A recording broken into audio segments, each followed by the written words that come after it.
Welcome to Storytelling and Beyond, where every story touches your heart and every moment reminds you what it means to be human. What if missing your last train led you straight into someone's destiny? Stay with us for this emotional journey you'll never forget. It was a cold, rainy night, the kind that soaks through your shoes and weighs down your spirit. The city's hum had quieted, leaving behind only the echo of hurried footsteps and distant train horns. Amelia clutched her satchel tight against her chest, her hospital badge swinging with each stride. 12 hours on her feet and her bones ached, but she didn't complain. It was her routine now: rush through the wet streets, catch the last train, sleep for a few hours, and do it all again. Tonight was no different. Or so she thought. She darted up the slick stairs to the station platform, her breath fogging in the night air, eyes locked on the countdown clock. 1 minute. Her heart pounded, not from urgency, but exhaustion.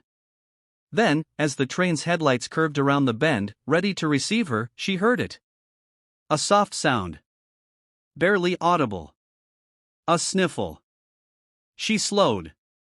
Her eyes scanned the shadows along the benches. And there, half hidden behind a trash bin, sat a boy. Small. Curled into himself.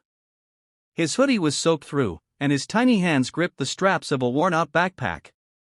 His shoulders shook with every quiet sob, as though he was trying not to be heard, like the world had already forgotten him.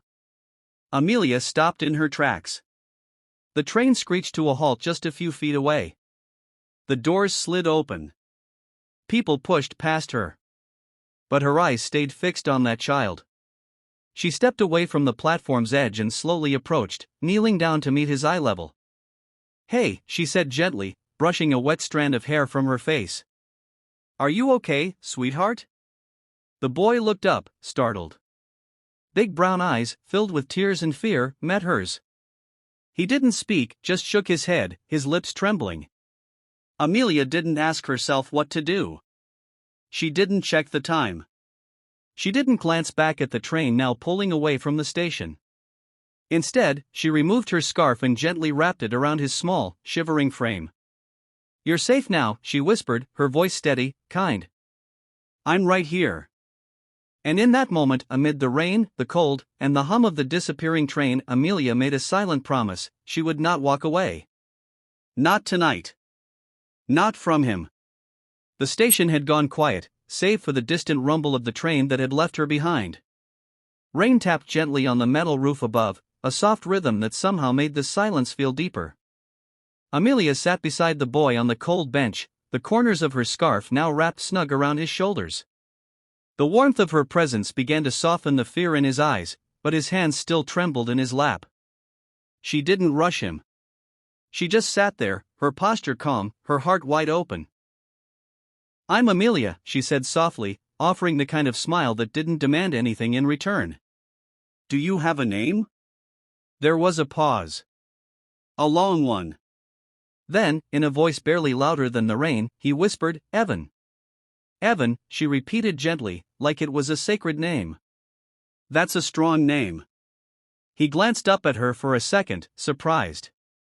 No one had said his name like that in a long time. "Are you lost?" she asked, keeping her tone low and safe. He nodded, slowly.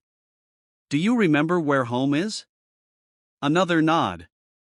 But this time, there was hesitation behind it. She could see it. Not just a lost child, but a child used to being unseen. A boy who had learned to shrink himself, not to cause trouble, not to ask for help. And somehow, that broke her heart more than anything. "Can I walk with you?" she offered gently. "We'll go together. I'll stay right by your side." He looked at her again, searching, unsure. His lip quivered. Then, after a pause, he nodded once more. Not because he was sure, but because he wanted to believe her. Amelia stood and held out her hand. Small fingers slipped into hers, wet, cold, and trembling. But holding on. They walked out into the dark street, his tiny footsteps matching her pace. He didn't say much, but every so often, he would glance up at her, as if checking to make sure she was still there. Still walking. Still holding his hand. "I was supposed to go back," he murmured once, eyes focused on the sidewalk. but I got scared. I didn't want to go the wrong way." Amelia tightened her grip just a little. "That's okay," she whispered. "Everyone gets scared sometimes. The important thing is, you're not alone now." They walked in silence after that, two souls bound by a simple act of kindness, threading their way through the night toward whatever home meant for him. And for the first time in a long time, Evan didn't feel invisible. They walked for nearly 20 minutes, winding through quiet, unfamiliar streets. Streetlights flickered overhead, casting golden halos on wet pavement. The boy's shoes squeaked with each step, soaked through. Amelia had given him her coat, despite the chill creeping into her own skin, but she didn't care. Every so often, Evan would pause, scanning the houses with uncertain eyes, as if searching for a memory buried too deep to reach easily. "This way," he'd say softly, pointing toward a narrow road lined with dark, aging homes. Amelia followed without question. Finally, they reached a cul-de-sac with only 4 houses, each one silent, weather-worn, and sleeping beneath the weight of time. Evan stopped in front of the last one. It stood slightly apart from the others, its shutters hanging unevenly, a rusted mailbox bent at the base. No lights in the windows. No cars in the driveway. Just silence, and a house that looked like it had been holding its breath for years. "This is it," Evan said, almost too quietly. Amelia stared at the house. Something about it didn't sit right. "Are you sure?" she asked gently, crouching beside him. He nodded, but there was a flicker of doubt in his eyes. "It looks different, but I think this is where Grandpa lives." She turned to look at the house again. Something about the air around it felt heavy. Forgotten. But Evan was holding onto her hand so tightly now, and she could feel the pulse of his hope. "All right," she said softly. "Let's knock." They walked up the creaky steps together. Amelia hesitated for just a moment before lifting her hand and knocking on the worn, splintered door. Nothing. She knocked again, louder this time. Still no response. She leaned closer, listening. Then, just as she reached out to knock a third time, the door creaked open. Inside stood a man, frail, gray-bearded, and leaning heavily on a cane. His eyes, tired and confused, darted between Amelia and the boy. Then they landed on Evan. At first, there was only silence. The man blinked, as if he didn't trust what he was seeing. "Evan?" His voice cracked like old wood. "Is it really you?" Evan took a cautious step forward. "They said you were gone," the old man choked out, his voice trembling. They told me I'd never see you again." Evan didn't move at first. He stood frozen, as if afraid this moment would shatter if he breathed wrong. Then, slowly, he stepped forward, and in a heartbeat, the old man pulled him into his arms, clutching him like someone who had lost everything and just got it all back. Amelia stood at the doorway, stunned. Tears welled in her eyes as she watched them, 2 generations, one fragile hug holding together months of pain. The boy had barely spoken the whole walk, had given only fragments of what had happened. But in this embrace, she understood more than words could ever say. "I looked for you," Evan whispered into the man's shoulder. "I didn't like where they put me. They said you didn't want me anymore." The man pulled back just enough to hold Evan's face in his shaking hands. "No, never," he said fiercely. "I tried to get you back.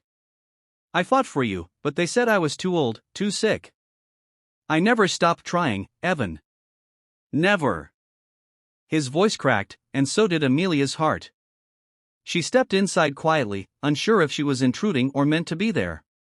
The old man looked at her then, eyes glassy with emotion, but full of something else too, gratitude. Did you bring him here?" he asked, barely above a whisper. She nodded, her voice caught in her throat. "He was alone, cold. I couldn't just walk away." The old man reached for her hand with surprising strength. "You brought my boy home," he said. "You didn't even know us, and you gave me my world back." Amelia had heard thank yous before. From patients, from families, from strangers in passing. But this one, it was different. It was the kind of thank you that sits in your soul forever. Evan clung to his grandfather again, this time with relief rather than fear. And as Amelia stood there in that humble, broken house, she realized something powerful. This wasn't just a reunion. It was a rescue. And maybe, just maybe, she was the one who had been saved, too. The old man made them both tea, his hands trembling slightly as he poured into mismatched cups. The kitchen was small and aged, its linoleum peeling at the corners, but there was warmth now. The kind that can't be manufactured, only born from reunion and relief. Evan sat close to his grandfather, their shoulders touching, like neither of them dared to let go again. He had loosened up now, telling stories in fragments, how he had escaped the group home, how he'd followed street signs he vaguely remembered, how he'd waited in the station, hoping someone might care enough to ask. Amelia listened quietly, a soft smile on her face and tears she no longer tried to hide. She had missed her last train. She was cold, tired, and far from home. But her heart had never felt fuller. Before she left, the old man pressed a faded photograph into her hand, a younger Evan on his shoulders, both of them laughing. "That was our last good day," he said. "Until tonight." Outside, the rain had stopped. The clouds had parted just enough for a few stars to peek through. Amelia stepped into the night with a grateful heart and one more lesson etched into her soul. Sometimes, the most unexpected detours lead you straight into your purpose. And sometimes, kindness doesn't just change someone else's life, it transforms your own. Thank you for watching this heart-touching story on storytelling and beyond. If this story moved you, please like, comment, and share, and don't forget to subscribe for more powerful stories that inspire, heal, and remind us of the beauty in humanity. Because here, every story has a soul. Subscribe now, and journey beyond the story with us.